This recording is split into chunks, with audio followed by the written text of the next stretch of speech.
मेरे प्रिय छात्र छात्राओं, आज हम वनस्पति विज्ञान पढ़ेंगे। वनस्पति विज्ञान में भी 11वीं क्लास की जो वनस्पति विज्ञान है वो पढ़ेंगे। उस चैप्टर का नाम क्या है? कोशिका जीवन की इकाई। चैप्टर नाम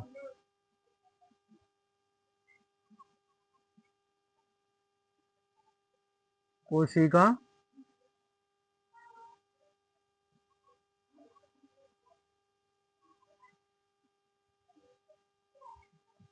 जीवन की इकाई।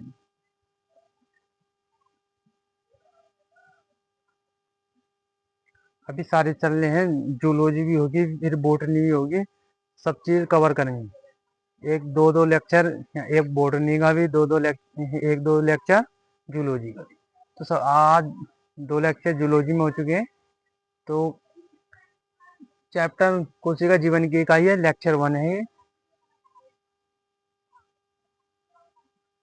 और क्लास कौन सी है? 11th। नीट्स और बोर्ड्स के लिए बहुत इंपॉर्टेंट है। तो क्या चल रहा है हमारा? वनस्पति विज्ञान।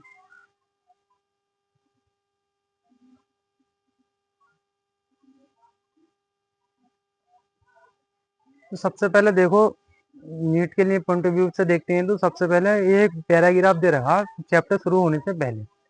तो उसमें क्या दे रखा है? एक न्यूनीकरण जीव विज्ञान दे रखा। न्यूनीकरण जीव विज्ञान की परिभाषा दे रखी है। तो क्या होता है इसमें? जीवित जीव जो होते हैं उन जीवित जीव के भौतिक और रासायनिक प्रक्रियाओं का अध्ययन जिसमें किया जाता है उसे क्या बोलते हैं हम? न्यूनीकरण जीव विज्ञान। तो उसकी डेफिनेशन लिखते हैं न्यूनीकरण जीव विज्ञान की। न्यूनीकरण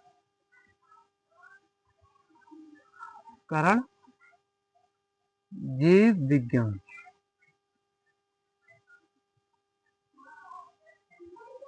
इसे इंग्लिश में कहते हैं रिडक्शनलिस्ट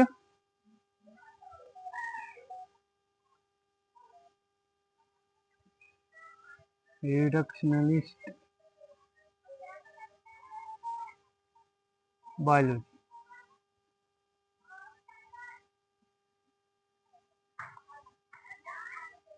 रिडक्शनलिस्ट बायोलॉजी। तो इसकी परिभाषा क्या होती है? जीवित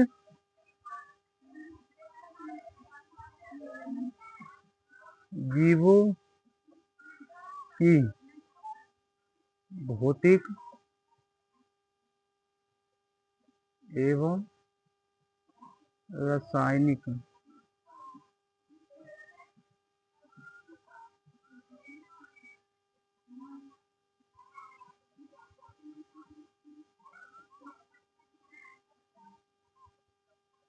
इसमें क्या होता है? जीवित जीवों की भौतिक एवं रासायनिक प्रक्रियाओं का क्या होता है? अध्ययन किया जाता है। उसे क्या बोलते हैं हम? न्यूनीकरण जीव विज्ञान। अब एक हमारे के में एक फेमस वैज्ञानिक हुए जी.एन. रामाचंद्र। जी.एन. रामाचंद्र क्या होते हैं? जी.एन. रामाचंद्र।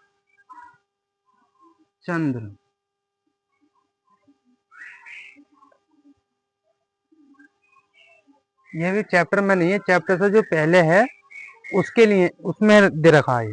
जी.एन. रामाचंद्र ने क्या दिया? एक तो कोलेजन प्रोटीन दी थी और एक है रामाचंद्र प्लॉट। कोलेजन प्रोटीन का क्या? ट्रिपल हेलिक्स संरचना बनाई थी इसकी, कोलेजन प्रोटीन की। और रामाचंद्र प्लॉट जो था उसमें क्या था? प्रोटीन की अल्फा और बीटा संरचनाएं दी थी।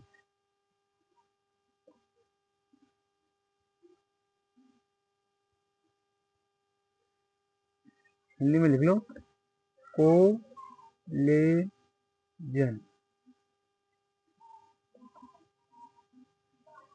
कोलेजन प्रोटीन किसमें पढ़ते हैं? जे जे वर्ड वाले बायोमोलिक्यूल्स में पढ़ते हैं।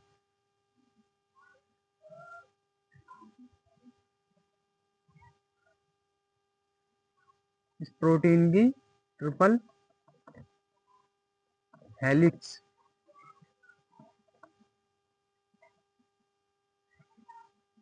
संरचना दी थी। एक था रामाचंद्र प्लॉट।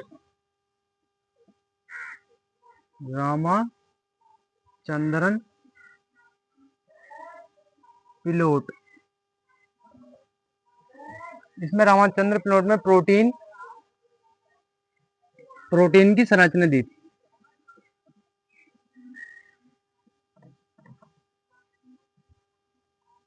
प्रोटीन की कौन सी संरचना थी? अल्फा और बीटा संरचनाएं। अल्फा बीटा संरचनाएं,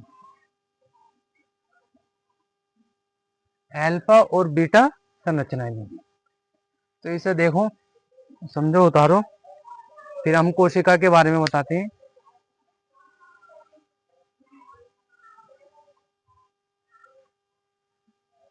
न्यूनीकरण जीव विज्ञान, जीवित जीवों की भौतिक एवं रासायनिक प्रक्रियाओं का क्या कर रहा था? अध्ययन।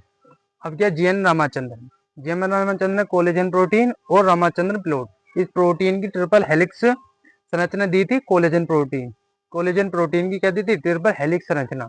और रामचंद्र प्लॉट में क्या था? प्रोटीन की संरचना, यानी कि अल्फा और बीटा की संरचना। इस तरफ कर रहे हैं।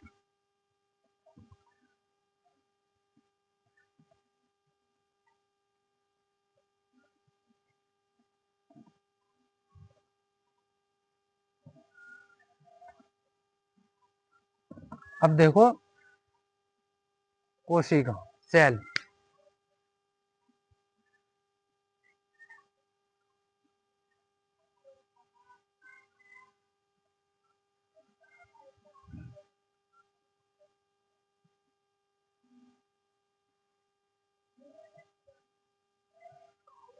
अब देखो सेल होती क्या? हमारे अंदर कोशिकांग भी होती है। कोशिकांग के अंदर झिल्ली रहित भी और झिल्ली आबाद भी। कोशिका में ही पाए जाते हैं झिल्ली आबाद और झिल्ली रहित। तो देखो, झिल्ली आबाद कोशिकांगों का समूह और झिल्ली रहित कोशिकांगों का समूह, इन समूह जो जीवधारियों के शरीर की संरचनात्मक और तथा क्रियात्मक इकाई को बनाता है, उसे ही क्या बोलते हैं? हम कोशिका बोलते हैं। कोशिका की डेफिनेशन है झिल्ली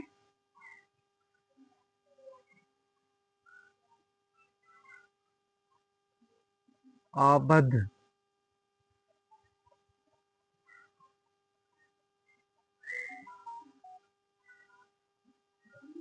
झिल्ली आबद्ध कोशिकांग तथा अथवा लिखो अथवा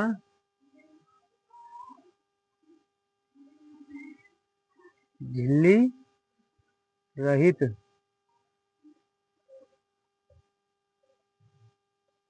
कोशिकांगों का समूह जो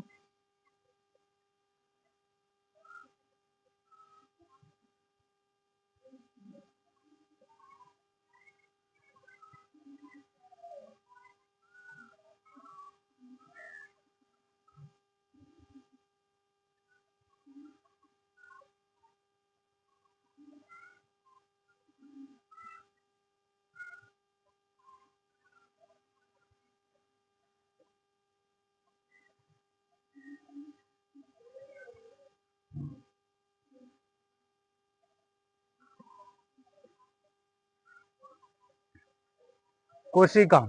अब देखो कोशिका क्या है? झिल्ली आबद्ध कोशिकांग अथवा झिल्ली रहित कोशिकांगों का समूह जो जीवधारी कोशिकाओं की जीवधारियों के शरीर की संरचनात्मक तथा क्रियात्मक क्या है? इकाई है। उसे ही क्या बोलते हैं? कोशिका, यानी कि सेल। अब सेल इसमें थोड़े बहुत और टर्म आते हैं। कोशिका से छोटी किसी भी चीज का यह तो स्वतंत्र अस्तित्व नहीं होता, यानी कि स्वतंत्र अस्तित्व का मतलब है ये सब जो बातें मैं बोल रहा हूँ ये सब एनसीईआरटी में लिखी हुई है, वो केवल वही यूज कर रहा हूँ और अदर वर्ड्स में यूज नहीं कर रहा, क्योंकि जो पेपर जो आता है अब से आगे कहीं भी चले जाओ, पेपर जो आता है वो एनसीईआरटी से ही आता है। अब सब हर जगह एनसीईआरटी ही लागू है, तो यानी कि एनसीईआरटी से हर जगह पेपर आता है, तो इसमें एनसीईआरटी के शब्द यूज करने पड़ते हैं। कोशिका से छोटी किसी एक होता अगर कोशिका से छोटी किसी भी चीज का स्वतंत्र जीवन अस्तित्व नहीं होता, यानी कि वो अपनी एक कोशिका से अगर कोई छोटी चीज है तो उससे वो अपना जीवन व्यतीत नहीं कर सकती। तो लिखो कोशिका से छोटी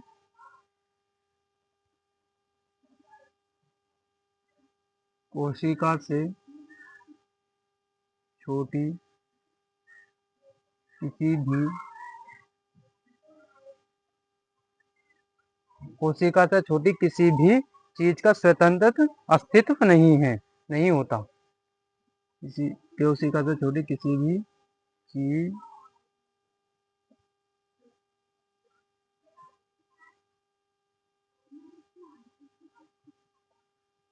स्वतंत्र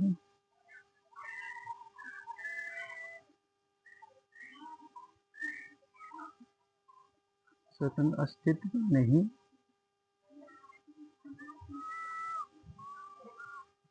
होता है। इस स्वतंत्र अस्तित्व का मतलब होता है जीवन।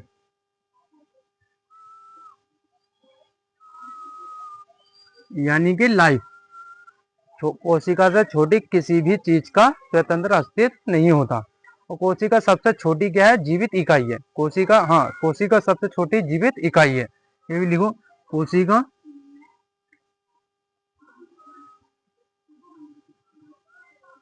कोशिका सबसे छोटी जीवित इकाई। हमारे शरीर की सबसे छोटी जीवित इकाई कौन सी है? वो है कोशिका। हमारे शरीर की सबसे छोटी इकाई क्या है? कोशिका। छापो इसे।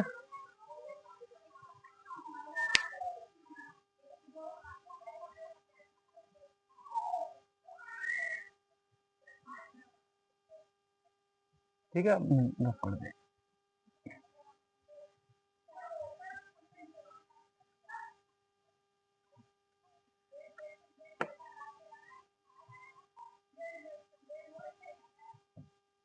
अब क्या देखेंगे? कोशिका। अब देखेंगे कोशिका के आधार पर जीवों को कितने प्रकार में बांटा गया। जीवों को कोशिका के आधार पर दो प्रकार में बांटा गया। एक होता है एक कोशिकीय जीव, एक होता है बहुकोशिकीय जीव। एक कोशिकीय जीव में क्या होता है? एक कोशिका से निर्मित जीव जो होंगे वो एक कोशिकीय होंगे। और बहुकोशिकीय जीव क्या होंगे? एक से अधिक कोशिकाओं से निर्मित जीव जो होंगे वो क्या होंगे? बहुकोशिकीय जीव। तो लिखो जीव।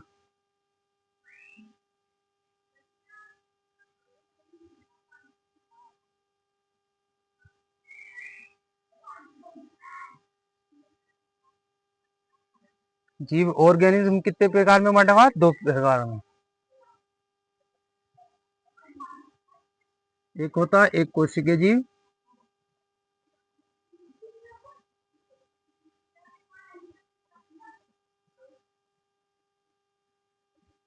क्या होता है? एक कोशिकीय जीव। और एक होता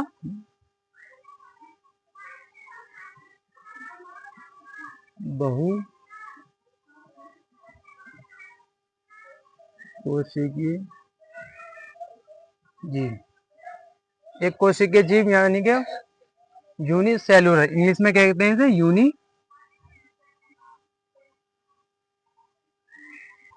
सेलुलर ऑर्गेनिज्म।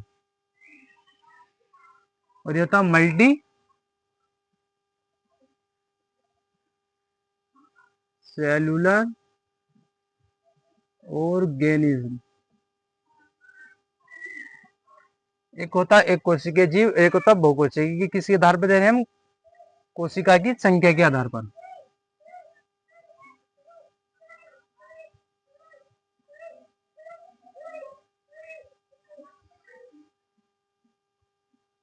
किसके आधार पर दिया? कोशिका की संख्या के आधार पर। अब इसके नाम से पता लगा एक कोशिकीय जीव यानी कि एक कोशिका से क्या होंगे? ये ऐसे जीव जो एक कोशिका से निर्मित होते हैं उन्हें क्या बोलते हैं? एक कोशिकीय जीव।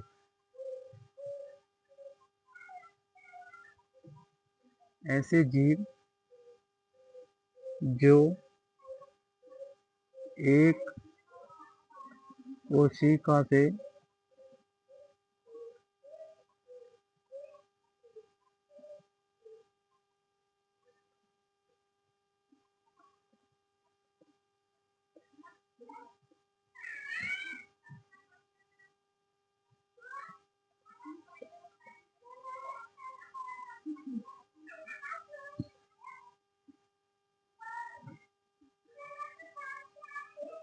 ऐसे जीव जो एक कोशिका से निर्मित होते हैं उन्हें एक कोशिकीय जीव कहते हैं। यानी कि ये क्या होंगे, एक कोशिकीय जीव। इसके अंदर सब मटेरियल होगा, माइटोकॉन्ड्रिया होगा,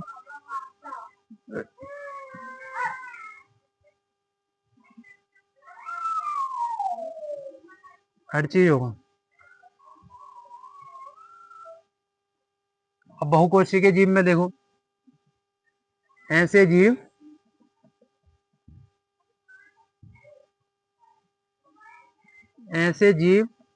जो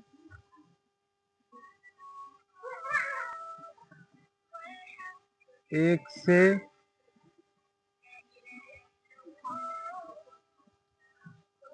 अधिक ऐसे जीव जो एक से अधिक कोशिकाओं से निर्मित होते हैं उन्हें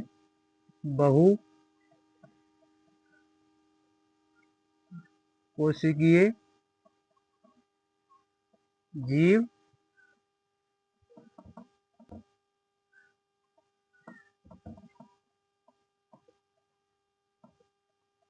कहते हैं।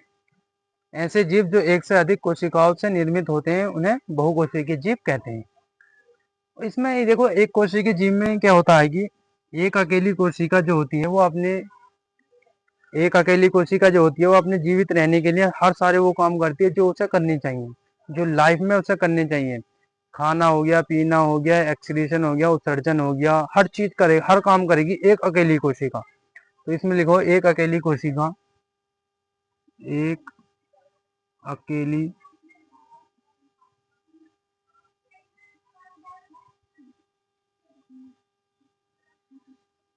वो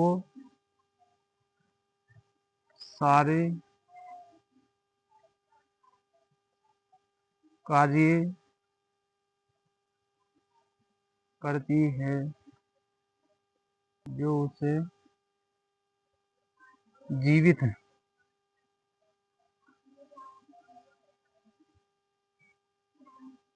रखने में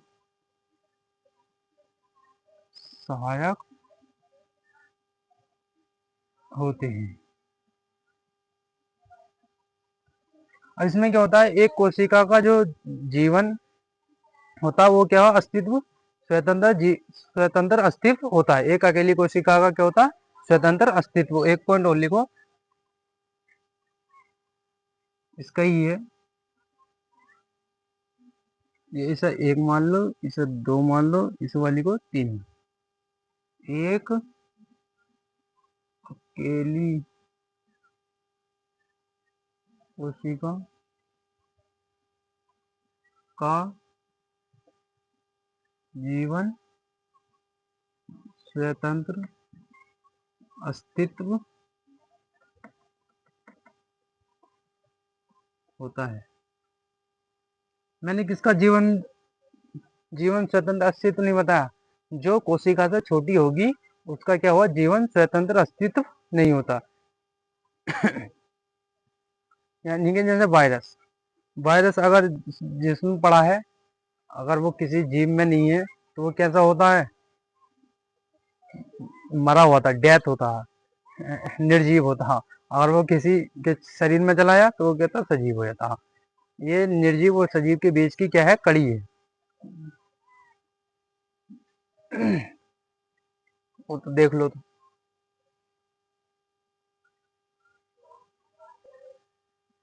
अब कर दें।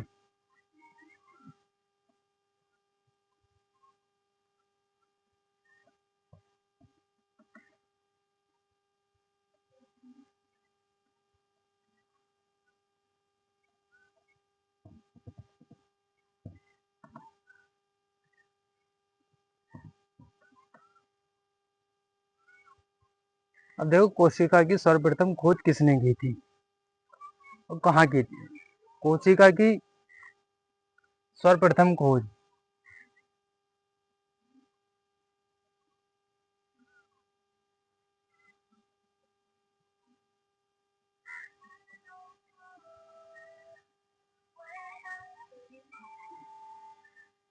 सर्वप्रथम कोशिका की खोज किसने की थी? रॉबर्ट हुक ने।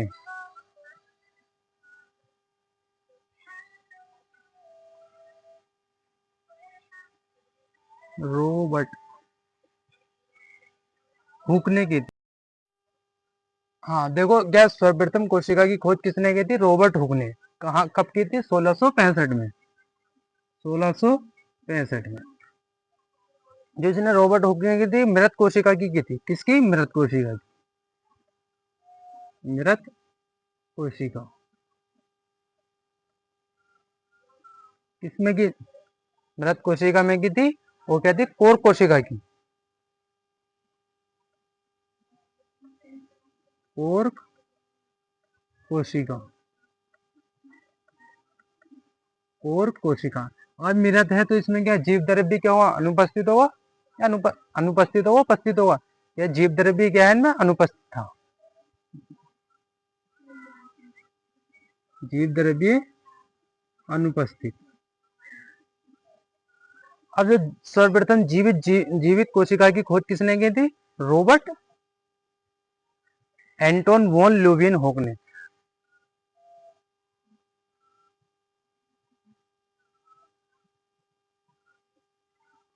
सर्वप्रथम जीवित कोशिका। सर्वप्रथम जीवित कोशिका किसने देखी थी? Anton von Leeuwenhoek. Anton von Leeuwenhoek. Anton ल्यूविनहोक।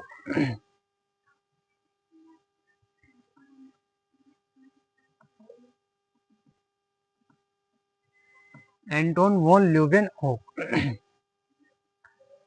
सर्वप्रथम जीवित कोशिका की खोज की थी एंटोन वॉन ल्यूविनहोक। और कोशिका केंद्र की खोज किसने की थी?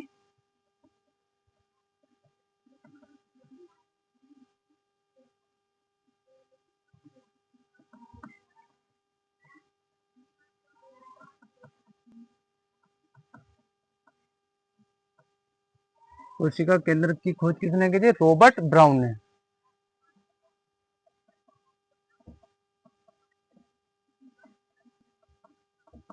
Robert brown. तो बच्चों, आज के लिए इतना ही काफी। कल मिलते हैं। Thank you. अगर वीडियो अच्छी लगे करे तो लाइक करे करो, और कमेंट भी कर। जितने ज़्यादा कमेंट करोगे उतना ही मज़ा आता है देखने में, डाउट भी सोल्व करने में। Thank you for watching.